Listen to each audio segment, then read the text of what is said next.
Previously, on HELIOS Protocol, humanity attempted to transmit energy across 5 meters. On Mars, nothing happened. The team believed the experiment had failed because the energy had not crossed the laboratory. It had crossed 2 worlds, from Mars to Earth, with no measurable delay. The experiment was a success, and humanity would never be the same again. 10 years later, the impossible had become infrastructure. Crossing worlds had become an everyday inconvenience. Energy no longer traveled with the ships. It met them wherever they went. The moon became an industrial world. Mars stopped surviving and began expanding. Distance remained. Delay did not. History remembered the miracle. Society simply used it. For a new generation, Leo Park was already part of history. The frightened junior engineer was gone. The lesson remained. The network had never been stronger. Demand had never grown faster. The crisis was not immediate. That was what made it dangerous. Civilization had learned to move power instantly. Resonance could move energy. It could not create it. Some problems had advanced beyond Adrian Reyes. Fortunately, humanity had built assistance. At 84, Adrian had returned with one more problem to solve. The oldest object in the room carried its largest idea. One physical folder had gathered 3 worlds. Adrian began with what humanity had achieved. The network moved abundance without producing it. So, Project Helios began with the oldest source humanity had ever known. Humanity already generated power in every way it knew how. The answer was not a new source. It was a larger scale. The sun released more energy every second than civilization could consume in generations. Almost all of it passed unused into darkness. The proposal crossed from energy policy into stellar engineering. Not one structure, thousands, collectors, transmitters, factories that could build what came next. The name was older than anyone in the room. The means to begin it were not. Even the largest idea required limits. A shell demanded impossible material and impossible structure. A swarm could grow gradually. Every finished collector could begin working at once. The room had prepared for a power station, not a civilization powered by a star. Scale solved one problem by threatening to create another. The answer waited closer to the sun.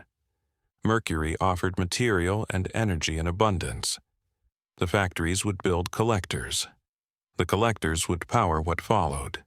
At 64, Ward had learned to distrust reassuring adjectives. Ambition would begin the project. Control would decide whether it survived. The future arrived after most lives in the room ended. For Adrian, the arithmetic was personal. Completion had never been his condition. At 84, he was no longer planning around his own lifetime. The project did not require certainty. It required a first builder. 79 years was the destination. One machine was the beginning. The obstacle was not invention. Earth could build the machines. Earth could not launch a swarm efficiently. The proposal returned to the world nearest the furnace. No supply chain would cross the solar system. Only instructions would. Mercury was a workplace only machines could tolerate. Built on Mercury. Launched without propellant from its surface. Corrected in flight. One orbit, one unfolding array, one new source connected to every world. The machine could begin alone. It could not remain without stewardship. Project Helios would cross more than distance. The scale was unprecedented. The first requirement was familiar. The dream required generations. The first step required permission. When wonder faded, the invoices remained. Project Helios would ask every world to surrender something needed now. Mars had learned what scarcity cost. Waiting for the crisis would make the solution decades late. The danger was not acting too early. It was beginning too late. Argus would remain. But oversight was not control. A small error could become an industrial inheritance. Beside the sun, precision would be a permanent obligation. Argus would endure as the mission's permanent custodian. Project Helios could not depend on the people who began it. Engineering was only half the inheritance problem. A project could fail without a single machine breaking. Adrian had designed more than machines. He had designed shared responsibility. No government could own it alone. No government could abandon it alone. The scale of the project required a larger definition of ownership. Leo had listened quietly from the room where everything began. At 34, Leo understood how quickly impossible distances could disappear. The first experiment had challenged distance. This one challenged time. Adrian did not offer safety. He offered precedent. Every future humanity inhabited had begun before certainty. The decisive question made the proposal smaller. Not a civilization-scale promise. One place to begin, one factory, one collector. One question answered honestly. The first light existed only in simulation. For now. The proposal ended before the answer. The room was no longer deciding whether a star could power civilization. The vote concerned one step, not the whole future. Earth answered first. Mars answered from the world where resonance had begun. The moon completed the decision. The idea no longer belonged to the man who carried it. For years, Project Helios had existed in one folder. Now it existed in history. The first burden of approval was accountability. Retirement ended, exactly as Adrian feared it might. The generation that approved Project Helios became the generation that began it. One project, across 3 worlds. The impossible became systems. The systems became assignments. Machines learned to work where people could not.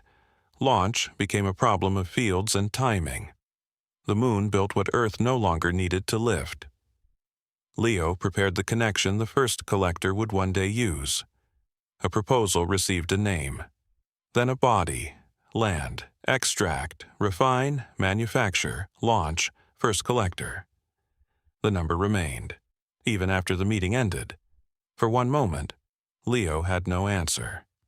Adrian trusted no schedule more than human impatience. Months later, the first machine was ready. The people who began Project Helios watched quietly from 2 worlds. Humanity had once crossed oceans without knowing what waited beyond them. They had settled another world without knowing whether it could become a home. And they had transmitted energy across the solar system without understanding why it worked. Now, humanity began a project that would outlive nearly everyone who approved it. For the first time, Project Helios was no longer a proposal. The first correction was philosophical. An unknown date was not the same as an impossible one. Project Helios did not begin with a swarm. It began with a single machine, sent toward a star.